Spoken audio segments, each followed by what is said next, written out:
All right, what I would really like to know is if this is the elevator. So I think I'm going to activate the professor first. Although we'd still need to find another schematic. But, and actually whether or not this is the elevator will not influence too much. And again, I like the professor to go last-ish so that he can interact with whatever hatch infrastructure has been revealed. So let's go ahead and activate the doctor. We can go ahead and finish up a schematic. He can come up here and try to, actually the professor really needs to subdue this thrall. The doctor's no, actually if the doctor comes forward, he can take the professor's gear from him. And then pretty successfully subdue the thrall. So let's activate the doctor first. He is going to scan this tile because it's the closest one.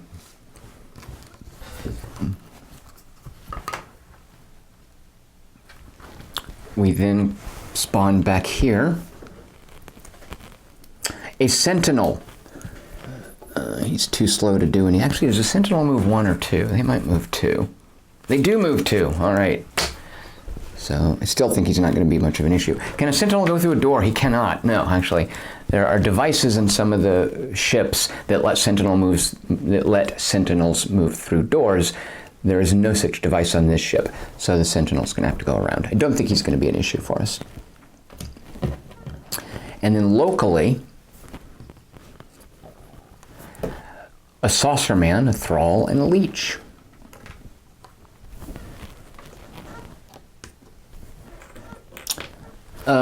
Fortunately or unfortunately, hopefully you won't get to see the leeches in play. They can be really horrific. Here we go. Schematics for a teleporter. That's a handy device to have. The teleporter, I think you can only teleport to a scanned tile though. Teleporter, use to transport Rocketeer plus any other Rocketeers in the same tile to any one scanned tile. All right. And it's going to require wire and Mysterium. We'll have a second wire easily after we subdue this next thrall. All right, so that is the doctor scanning. He doesn't really need to heal anyone. Everyone's in pretty good shape, so he will use his non-combat to move. Move here, right? And get the schematic and subdue the thrall. Or no, he'll subdue that thrall. Someone else can get the schematic. Someone else can swing through there. He's got so many action points. Okay, let's do this. The doctor's coming up here. He's taking the schematic for the teleporter.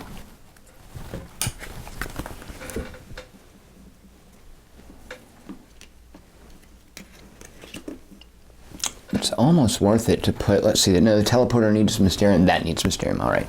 So we can't burn Mysterium to refill the gravitational wave generator, which is an awesome way to grab something you really want without walking into its hex.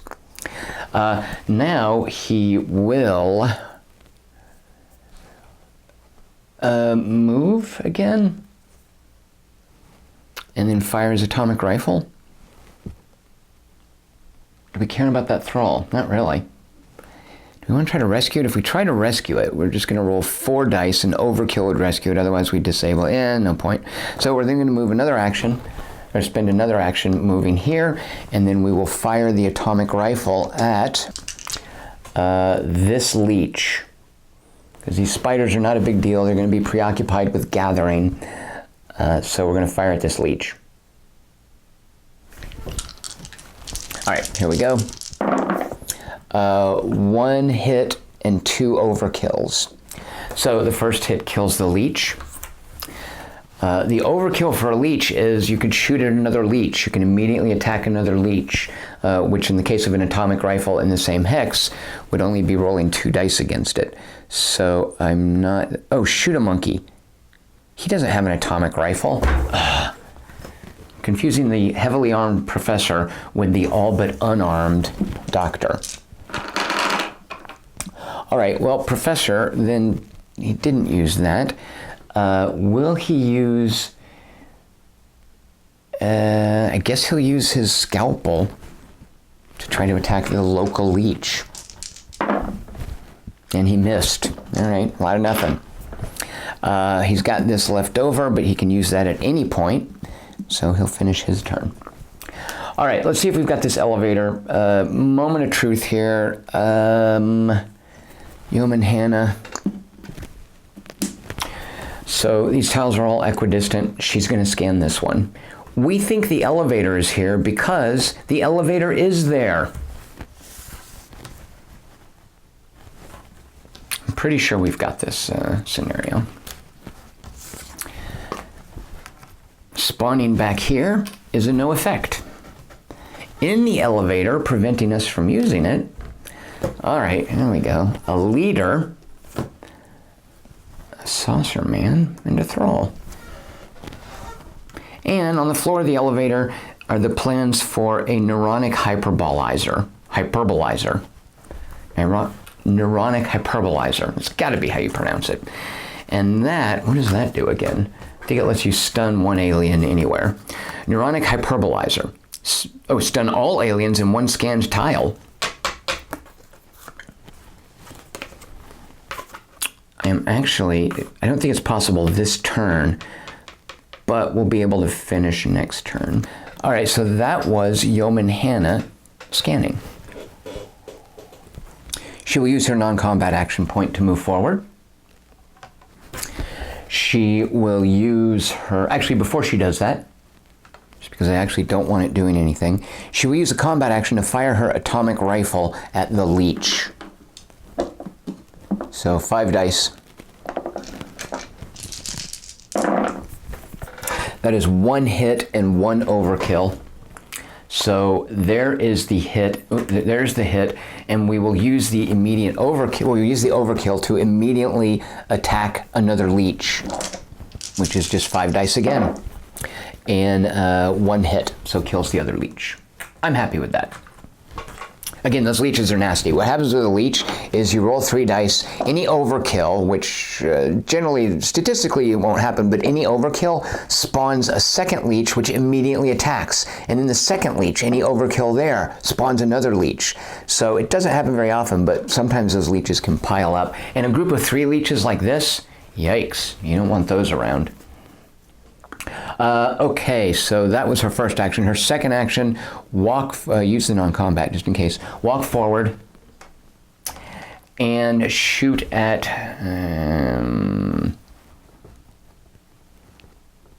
so this demo charge would be fun. I mean, I don't even really need it. By the way, you can't do the demo charge rolls 10 dice against an adjacent hex. You cannot use it where there are thralls because you might hurt them. You can't attack thralls. Thralls are off limits for any potentially fatal actions. Well, should she bother opening the hatch? And maybe going in, opening the hatch, stun pellet, go in, right? Let's see, how can we get... the doctor can go in at any point by spending this. He's adjacent. I think we can maybe do this round. It's a little insane. All right, we're going to open the hatch.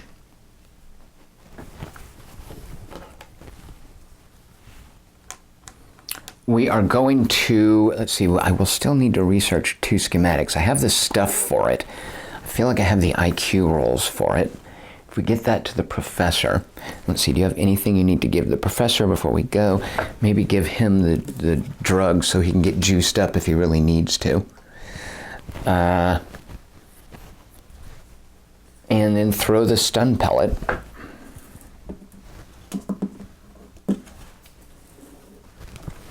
Into this tile right here.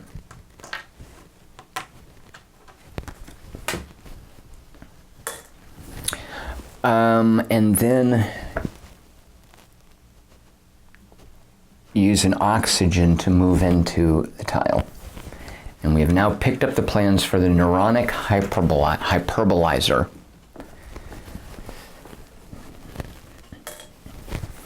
And she is done, but she still has this, which she can activate out of sequence.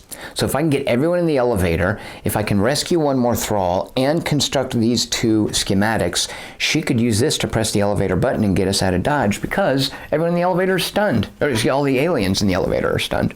It's okay to turn on an elevator if the aliens are stunned. All right, that was Cookie's turn. We have taken the doctor's turn, who could use his action point to move into the elevator. I guess make sure that the professor rescues that thrall that's local to him. Could also walk into the elevator and rescue that thrall. And research two schematics and move into the elevator. So let's see, a couple of things. I'm going to borrow an oxygen from the good doctor. He doesn't mind.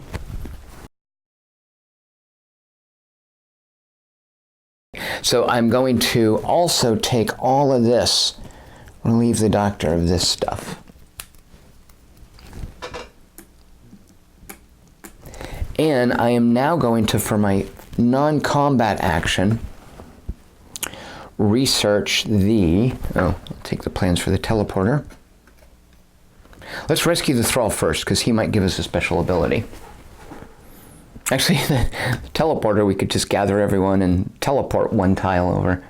But yeah, we got to get this second thrall. So that is our non-combat action, right? Is trying to rescue this thrall. So our IQ is 5. We are going to, because we definitely need an overkill. For these research plans, we don't need an overkill. One success will do fine. And actually, one success will do fine here. Where did the tape recorder go? Because the tape recorder will give us an overkill to actually rescue the thrall instead of just subdue it. But let's go ahead and use the scientist. You know, I feel, okay, so there's that. The dominated brain in a jar gives us that every time. Let's just use these aren't supposed to be blue, these are green. Let's just use the reference manual for a third time, which will let us just move this out of here. Oh, and by the way, these tools that we have, if we fail an IQ roll, we could immediately try it again.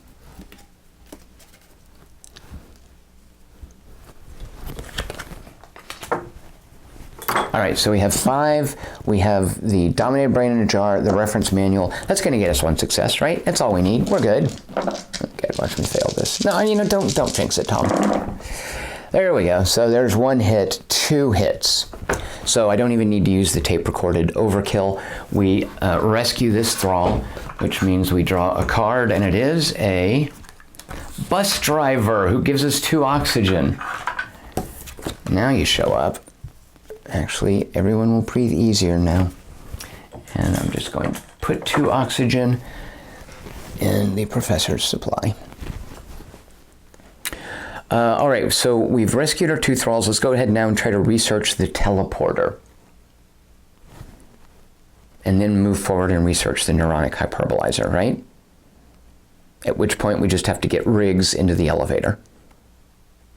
Yeah, we have this. All right, so we're going to research a teleporter, which requires a wire and a mysterium. Oh, and by the way, we got a second wire for rescuing that thrall. So there's our wire, there's our mysterium.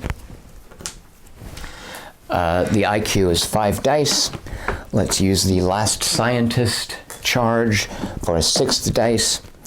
And we'll save the strangely and the dominated brain in a jar. This brain in a jar is not an item, right? You just immediately get, yeah, it's just +1 IQ. Yeah, it just changes this number to 6. So there's my IQ. There's the scientist's input. Here's us trying to research a teleporter. Nope.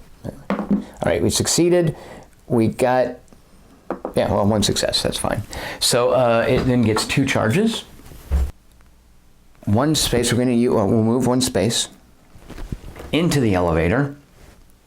We will take the plans for the neuronic hyperbolizer from Yeoman Hannah.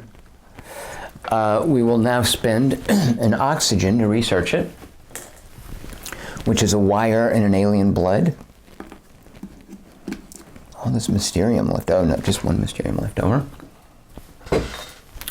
There's the 6 dice for our brain in a jar boosted IQ. We will use the strangely glowing orb to add a 7th die. And there's no reason to, yeah, nothing else. So 7 dice, that didn't get, that's nothing. All right, 7 dice. There is 1, that's 1 hit, that's all we needed. So we now have a neuronic hyperbolizer. Oh, this is a bit overkill at this point. We will end our turn. Oh, I just didn't put that there, is that right? Did I neglect to scan something? I did, didn't I? Shoot, wait. Yes, I did neglect to scan. Dagnabbit. I'm not sure that it matters, though. We will have scanned this, which puts back here another sentinel, and locally adds a brain and 2 saucer men. If the monsters were going to get a turn, this would have been a pain in the butt. And on the ground, nobody cares about it, Mysterium. There, right? That's what I screwed up, so I just didn't scan. All right, so he's used 3 actions. He's used an oxygen. He can't use more oxygen. We've got 2 alien schematics researched. We have 2 thralls rescued. For Ben's turn, he is going to scan this tile, which all of this is pretty much a formality. And it spawns back in the muster tile, no effect. Locally, it gives us 2 saucer men and a bug. The bug spawns as close as he can to Ben, which is local. And on the ground is a force field belt, which lets you absorb damage. I will do 1 move action. There's 2 move actions to go 1, 2. Oh, shoot. How was I going to get Dr. Garcia? No, right. Sorry. I will immediately use this to have Dr. Garcia. We were like, Dr. Garcia, we're ready to press the button in the elevator. Get in already. We're going to use that, and then we're going to use his final action point to press the button on the elevator. And we have escaped. We rescued 2 innocent human beings, a bus driver and a scientist, and we now have a teleporter and a neuronic hyperbolizer to play with. And we made it out of the saucer. So there you go. That is Space Cadets Away Mission, a game that, by the way, I confused with The Captain is Dead for a long time. The Captain is Dead is a much frothier, inconsequential little game that I don't care for much. This is pretty crunchy, and this, as I mentioned, is one of the first scenarios, the first scenario, that takes off all the training wheels, but it doesn't push back too hard. It's relatively easy. So there you go. I won. Thanks for watching, and we'll do more of these in the future. Cheers.